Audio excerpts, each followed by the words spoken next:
뭐 원론적인 질문일 수도 있는데 그렇게 해서 결국 집을 사야 되나요? 라는 질문들을 많이 하거든요. 네. 꼭 집을 사야 되냐, 뭐 꼭 결혼을 해야 되냐, 그냥 좀 즐기면서 혼자 살면 안 되냐 이런 얘기들도 많아요. 그렇죠. 예. 그런데 이제 사실 지금 우리의 라이프 사이클이 과거에 비해서 많이 달라진 것이 90년대생들의 평균 기대여명이 90대 중반까지 나오고 있고 네. 그 얘기는 평균보다 더 안 건강해도 90대 중반까지 갈 가능성이 높고 그러면은 인류 역사상 퇴직하고 나서 일을 손에 놓고 나서 15년 이상을 더 살았던 인류는 없었거든요. 지금 아마 지금의 MZ 세대 분들이 거의 처음이지 않을까. 60세 현직에서 물러나고 100세까지 만약에 평균보다 조금 더 건강해 버리면 운 나쁘게 네. 그러면은 100세 넘어가게 되는데 일을 손에서 놓고 40년을 소득 없이 지내야 된다? 끔찍하죠. 그러니까 시대가 바뀌었으니까 그렇다라고 하는데 이 시대가 바뀌었다 중에 가장 크게 바뀐 게 평균 수명이에요. 그러니까 그런 면을 우리가 감안을 한다면 아파트를 사서 막 부자가 되는 시기는 좀 지났지만은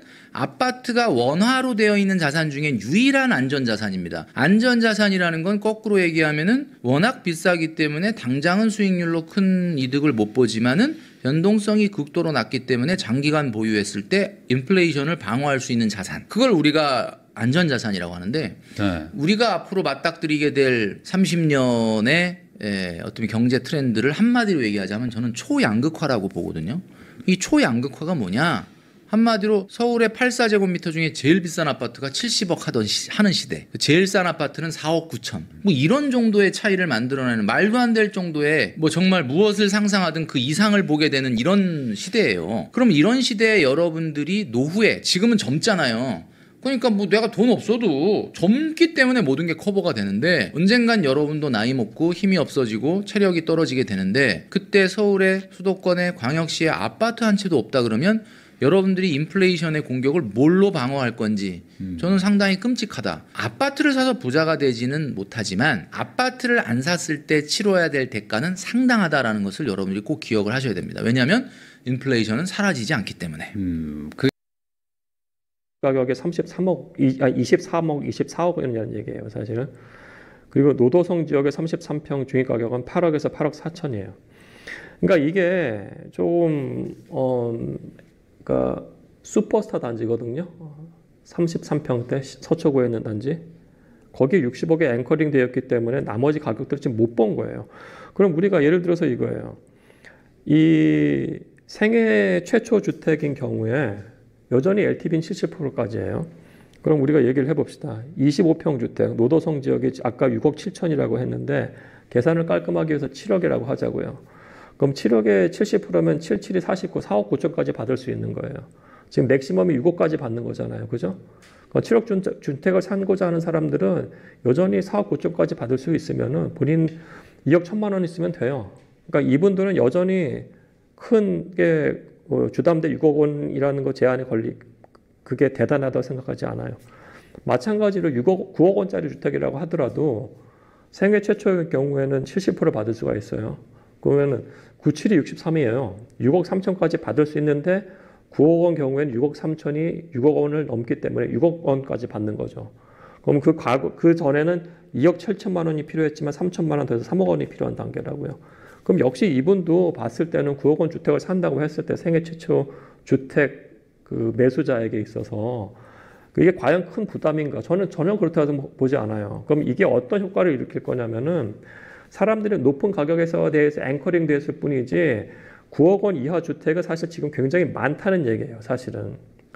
노원, 도봉, 성동구 같은 경우에 33평에 9억 원도 안 돼요. 지금 8억 원에서 8억 4천이라고요. 즉 어떤 일이 발생할 수 있냐면은 2호선 외곽에 있는 서민 밀집 지구의 수요가 몰릴 수가 있다는 얘기예요.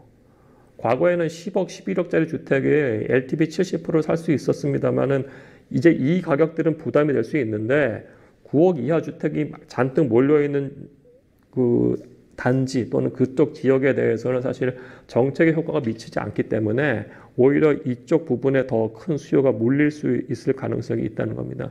따라서 이 대책은 첫 번째는 사실은 저는 이주택자에 대해서 뭐 대출 억제하는 건 저는 개인적으로 찬성을 하고요. 다만 그걸 넘어서서 정책의 효과 부분에서는 첫 번째는 고가주택에 대해서는 아마 이게 강력한 그 효과를 발휘할 거예요. 왜냐하면은 고가주택에 대해서도 40억짜리 산다고 했을 때 6억밖에 안 나는 거니까.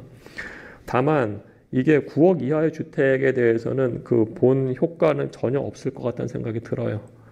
많은 사람들이 지금 2호선 외부에서도 뭐 노도성 지역에서도 뭐 거래량이 줄고 패닉이라고 할 수 있겠습니다만은 실질적으로 강력하게 나왔으니까 패닉 상태가 빠질 수 있습니다만은 실질적으로 9억 이하 주택 사는데 지금 전혀 문제가 없는 거기 때문에 오히려 이쪽에 대해서는 가격이 더 오를 수가 있다는 겁니다. 즉 선의 정책이어도 정책의 부작용이 발생할 수 있다는 그 말씀이에요.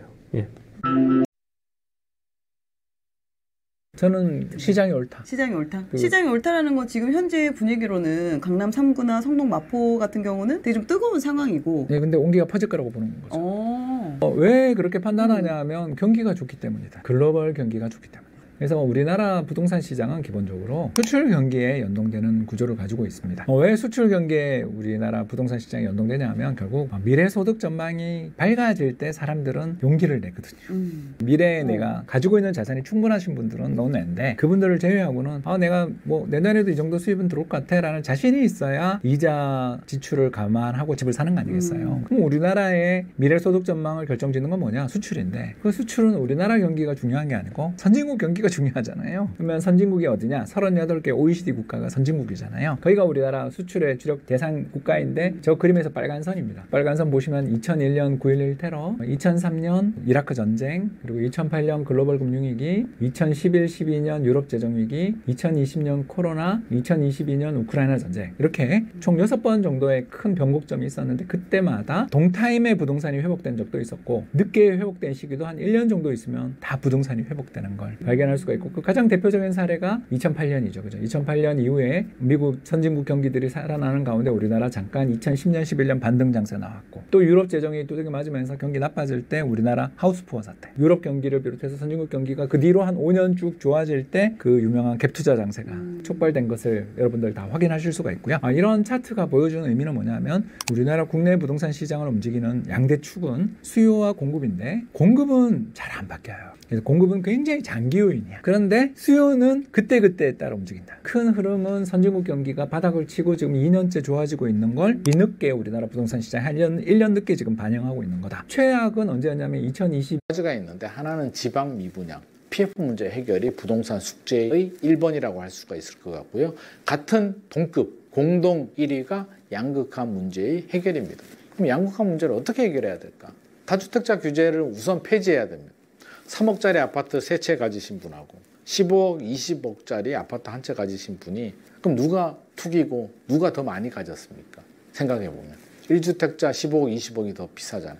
세금을 적게 냅니다. 그러면 어떻게 해야 되냐면 숫자로 판단하지 말고 합으로 3주택 공시가격 합해서 3억이면 9억에 대해서 세금을 내면 되고 15억, 20억이면 세금을 내도 되는데 이제 진짜 실소유자, 실거주자들 있잖아요. 그걸 어떻게 판단하냐면 제 생각에는 5년 거주, 10년 보유 정도 하면 그거는 실거주자 아닐까? 그러지 않을까요?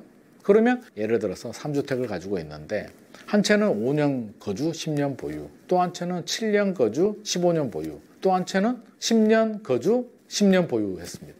그러면 세 주택을 다 비과세 줘도 되지 않을까요? 한 20, 30년을 보유하고 내가 능력이 돼서 취득세도 내고 재산세 내고 종부세 냈는데 굳이 양도세에서 중과세를 적용할 필요도 없고 저는 비과세를 줘도 될 것 같고요.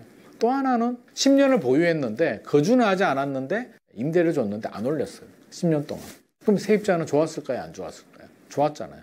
그러면 공공이 LH가 임대 아파트를 많이 공급을 해줘야 되는데 역량이 안 되는데 개인들이 집을 사서 안 올리고 10년 동안 봉사를 해준 거잖아요. 물론 집값도 올라갔겠으나. 그럼 그런 사람들한테는 인센티브를 줘서 양도세, 비과세 한 15억까지 지금 12억인데